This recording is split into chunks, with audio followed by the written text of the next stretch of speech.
Jared Roser here with Saivion Jones, LSU's newest commitment for the 2021 recruiting class. Big defensive end out of St. James, just right down the road there in Vacherie.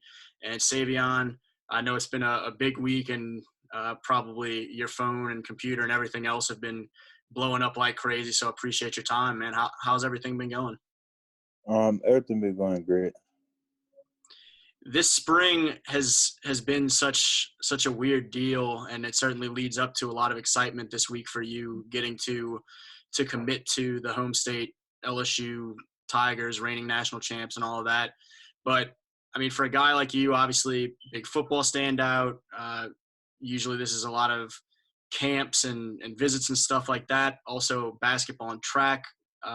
You guys kind of finish up the season just in time before everything got crazy, and then outdoor track season kind of goes by the wayside. What's the start of 2020 been like for you overall, just kind of navigating some of those things? The new start of 20, it's been a little difficult, but all I had to do is adapt to, how it is now, and then go the road. Awesome. And then leading up to that decision, that announcement, I know LSU had offered you a ways back and had been very high on you throughout your recruitment. For you at this point in time, what kind of stood out? What were some of those conversations like that LSU was indeed the decision, and you guys were ready to make an announcement now? What stood out was how they were trying to build a good relationship with me, and they were having me and the coach staff had an awesome relationship. And I know the conversation telling them was a lot of excitement. It kind of talked me through those moments a few nights ago, getting a chance to tell Coach Orgeron and company that you are indeed coming, and kind of what their reaction was, because I know you've been, as I mentioned, very high on their board for a while. How much excitement was there for those guys to hear it, and for you guys as a family to start celebrating? They were very excited, especially Coach O. He was pretty excited. What take me through the conversation with him? What his reaction was like, and how loud and crazy he got?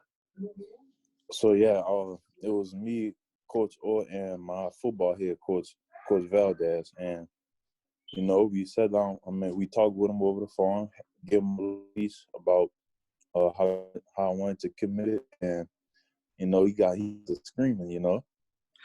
He was at a Burger King, and he was telling us how the people looking at him crazy.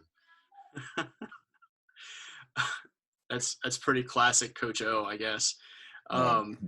For you, a guy that has grown up so close, obviously very familiar with the program, just kind of take me through some of the memories and feelings on the overall LSU program and the things that they've accomplished, I guess, whether historically or this past year as you started to look at them a little bit more closely on the recruiting trail, just kind of how much they stood out and what it's going to mean for you and for your family and community to go now be a part of that.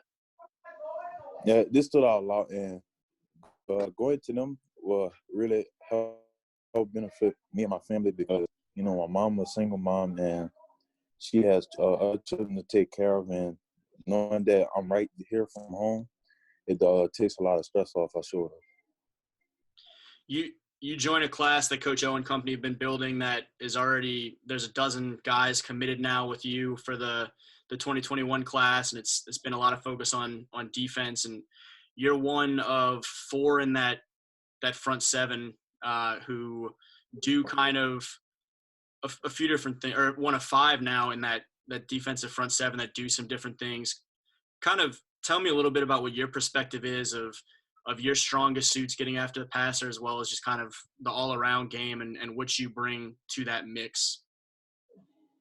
All right, obviously my strongest suit is being able to rush after the quarterback, especially during a critical situation where we actually need that.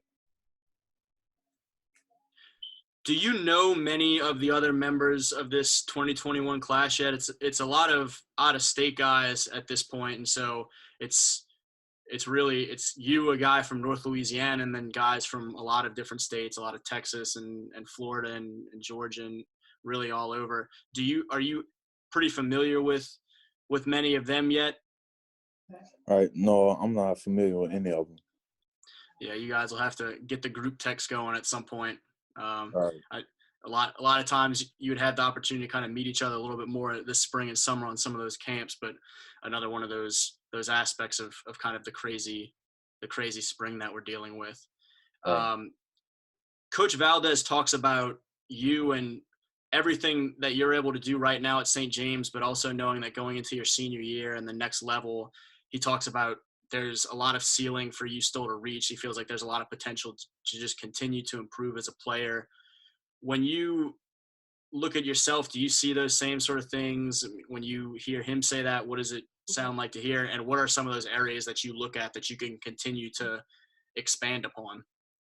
Yes, sir. More definitely. I realize that I have a pretty high ceiling above my head, and I want to, be able to touch that ceiling. And usually, I try to improve on my running game because I'm a great pass rusher, but I'm not as good as a run stopper. So I'm really working on that. Gotcha.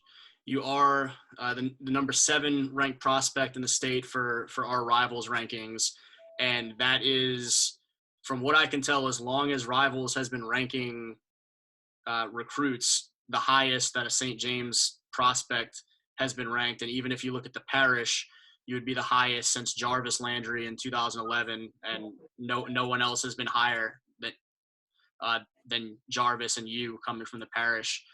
Was that Right. something you were aware of, that you were already kind of in that kind of level? And what is that like to hear?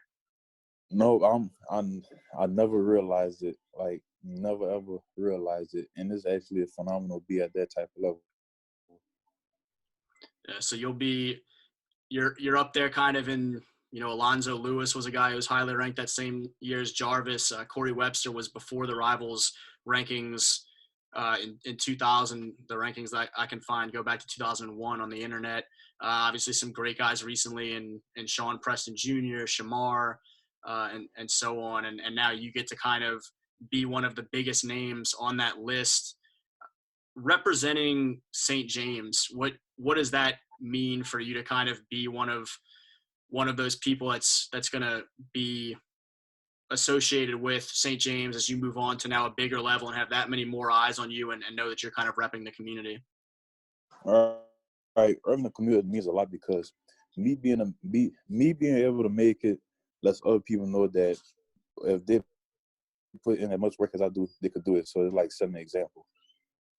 And now you'll get to go represent the whole state. What did that mean? You mentioned being close to home means a lot for you to be able to be close to mom and the rest of the family, to represent the state of Louisiana now for your college years and beyond. How much was that a factor? How much does that mean to you? It means a lot because representing your state, it means a lot to a lot of people. So now that you're on board for LSU's 2021 class, there's a lot of talented younger teammates on that St. James team with you. Shazz Preston is a guy for next year that already has a strong relationship with the LSU staff and the program, and really just a talented roster overall that you guys have put together there, and that's why you're competing for state championships every year. How much have you gotten into the ears of Shazz and some of those other guys yet about, hey man, this is the move? Is that a conversation that's happened at all, trying to get some more St. James guys to come your way? No, sir. The conversation haven't started yet, but it'll be coming soon. Yeah, All right. you got to tell him purple and gold is what he needs to be wearing after the black and gold. All right. Good deal, man. Well, for anyone that hasn't had a chance to know you, see you on the field, or talk to you off of it, I guess for LSU fans that are trying to learn that much more about you, how would you kind of describe yourself? And do you have any interesting little tidbits that maybe people don't know about you yet that would be kind of noteworthy or entertaining? All right. So, I'm a good guy to be around. I'm nice, a funny person, and I like to just chill. And something that people don't know about me, I like to play games a lot. Like, if I'm not working or doing anything, I'm probably inside playing my game. What are your top games or your top game that you're typically on? My top game, 2K20, Apex, and Call of Duty. Of the crew over there at St. James, would you say you're the top 2K player, or yeah? Yeah, I'm the top in any game. Any game. When I get Any Shazz game. on it, when I get Shazz on here in a couple weeks, is he gonna say the same thing? Yep. He could say the exact same thing. There you go. All right, man. Well, again, he's Saivion Jones. Saivion, certainly congratulations again, and I appreciate you sharing a couple minutes with me to talk about it all. Thank you.